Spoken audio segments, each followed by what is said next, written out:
اگلا لفظ غور سے دیکھیں، زال ہے اور اس کے آگے یا لکھی ہوئی ہے، اس کو یوں نہیں پڑھیں گے زال یا دو زبر زن، بلکہ پڑھیں گے زال دو زبر زن، آگے والی یا نہیں پڑھیں گے۔ یہاں بھی وہی قاعدہ ہے کہ جو میں نے شروع میں مقامن کے اوپر بتایا تھا کہ جب کسی حرف کے اوپر دو زبریں آ جائیں گی اس کے وقف کرتے وقت الف پڑھیں گے، مقامن کو مقاما پڑھیں گے۔ اسی طرح اگرچہ زال کے آگے یا لکھی ہوئی ہے لیکن چونکہ دو زبریں آئی ہوئی نا، لہذا یہاں بھی اگر وقف کریں گے تو زال الف زا پڑھیں گے۔ مثلا قرآن میں ہے لیوازن، لیوازن، اگرچہ وہاں یہ والی یا نہیں ہے، ویسے میں کو مثال کے طور پہ بتا رہا ہوں، بلکہ اذن کا لفظ قرآن میں ہے، اذن، اس سے پہلے حمزہ ہے، حمزہ کے اوپر زبر اور دال کے اوپر دو زبریں، اگر ہم وقف نہیں کریں گے تو ہم پڑھیں گے اذن، یا کو بالکل نہیں پڑھنا، اذین نہیں پڑھنا، اذی نہیں پڑھنا، یا ہے ہی نہیں، یہ عربی گرامر کی وجہ سے صرف لکھی ہوئی ہے۔ زال کے اوپر دو زبریں، کسی بھی حرف کے اوپر دو زبریں تو اسی دو زبروں کو ہی پڑھنا ہے۔ مثلا اسی سے پہلے الف لگا دو، حمزہ زبر آ اور زال دو زبر زن، تو اس کو اگر ملا کر پڑھیں گے، وقف نہیں کریں گے تو ہم پڑھیں گے اذن، لیکن اگر ہم یہاں وقف کریں گے تو پھر پڑھیں گے ازا، ازئی نہیں پڑھنا، ازئی نہیں پڑھنا، یعنی یا بالکل نہیں پڑھنی۔ میم، زال، دارا، کوئی بھی حرف جس کے اوپر دو زبریں آ جائیں اس حرف کے بعد چاہے الف لکھا ہوا ہو یا اس کے بعد یا لکھا ہوا ہو، وقف کی صورت میں وہاں الف ہی پڑھنا ہے، لہذا اذن وقف کے وقت ازا، یا نہیں پڑھنا۔ آگے زال دو زیر زن، زال دو پیش زن، وا دو زبر ون، یہاں بھی وقف کریں گے تو وا۔ ایسے ہی آگے حروف میں پڑھ دیتا ہوں، غن، ظن، زن، زن، زن، سن، سن، سن، صن، صن، صن، تن، ہاں یہ ایک اہم لفظ آ گیا، تن، یا بھی اس کو وقف کریں گے تو اس کو ہا پڑھیں گے۔ کوئی کاغذ قلم دکھ رہے ہیں، اس کو میں بتا ہی دوں، کوئی ہے کسی کے پاس کوئی چیز لکھنے کی؟ آپ ماسٹر صاحب کاپی لاتے رہتے ہیں، آج تو لائے نہیں آپ۔ چلو ہم اس کا کوئی لفظ دیکھ لیتے ہیں قرآن میں، جیسے ہدایتن، آخر میں تا آ گئی، تا کے اوپر دو زبریں آ گئیں، تو اگر ہم اس کو ملا کر پڑھیں گے پھر تو پڑھیں گے ہدایتن،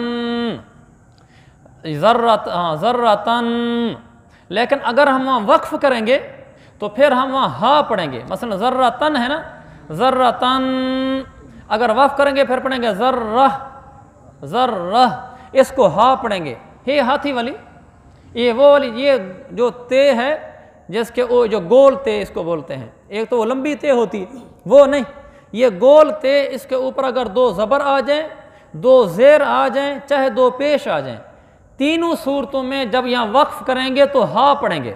ذرتن تو لکھنا آتا ہے آپ کو، آسان سا لفظ ہے، یہ تن تو لکھا ہوا ہے، اس کے پیچھے زال اور را لکھ لیں، ذرتن۔ اگر ذرتن ہو تو بھی وقف کے وقت پڑھیں گے ذرہ، ذرتن ہو تو بھی وقف کے وقت پڑھیں گے ذرہ، ذرتن ہو تو بھی وقف کے وقت جب ہم ٹھہر جائیں گے، سانس توڑ دیں گے، پھر ہم پڑھیں گے ذرہ۔ تو یہ قاعدہ نکل آیا کہ کسی حرف کے اوپر دو زبریں ہوں بشرطے کہ وہ تا نہ ہو، تو پھر اس کے آخر میں وقف کے وقت الف پڑھیں گے، جیسے من کو ما، زن کو زا، سن کو سا۔ لیکن اگر وہ گول تے ہو اور اس کے اوپر دو زبریں ہوں، چاہے دو زیر ہوں چاہے دو پیش ہوں، جب وقف کریں گے تو پھر اس کو ہا پڑھیں گے۔ سمجھ گے اس بات کو؟ ذرتن کو ذرہ، آگے تین، تن، دن بھی کہتا ہے، اس کے اوپر وقف کریں گے تو دا پڑھیں گے، دن، دن، قن، قن، قن، رن، رن، رن، نن، اس کو وقف کریں گے تو نا، ورنہ نن، نن، نن، لن، لن، لن، ون، دن، دن، ین، ین، یون، اس کو بھی وقف کے وقت ین کو یا پڑھیں گے، ین، یون، شن، شن، شن، جن، جن، جن، کن، کن، کن، قن، قن، قن، خن، خن خن غن غن غن. میں ذرا اس کو جلدی پڑھ رہا ہوں ورنہ اس کو تھوڑا سا آرام سے پڑھتے ہیں، کھینچتے ہیں ہر کو تھوڑا. حن حن حن عن عن عن ہن. اس کو بھی جب وقف پڑھیں گے تو ہا پڑھیں گے. مثلا جیسے اواہن قرآن میں آتا ہے اواہن منیبا، اواہن اگر تو ملا کر پڑھیں گے تو اواہن ہی پڑھیں گے، لیکن اگر وقف کریں گے تو چونکہ اس کے اوپر 2 زبریں ہیں اواہا. ایسے ہن ہن ان ان ان. اچھا یہ بھی دیکھ لیں، یہ حمزہ 2 زبر ان، یہاں بھی اگر وقف کریں گے تو یہاں بھی حمزہ کے آگے اگرچہ الف نہیں لکھی ہوئی لیکن الف پڑھیں گے. جیسے ما ان قرآن میں کئی جگہ ہے، میم الف ما آگے حمزہ کے اوپر 2 زبر ما ان، لیکن جب ہم وقف کریں گے تو اس کو ما آ پڑھیں گے. میم الف ما حمزہ 2 زبر ان ما ان. جب وقف کریں گے تو ما ایسے نہیں پڑھیں گے، ما آ. جس لفظ کے اوپر بھی 2 زبر ہوں جب اس لفظ پر ہم وقف کریں گے اس کے بعد ہم الف پڑھیں گے. مقامن کو مقاما، اسی طرح اوابن کو اوابا، ما ان کو ما آ، سوائے گول تا کے کہ جب اس کے اوپر 2 زبر آئیں گی یا زیر یا پیش آئیں وہاں وقف کریں گے تو اس کو ہا پڑھیں گے. یہ ہماری تختی مکمل ہوئی. کل انشاءاللہ تختی نمبر 6 پڑھیں گے. اللہ تعالیٰ قرآن کی برکات ہمیں نصیب فرمائے.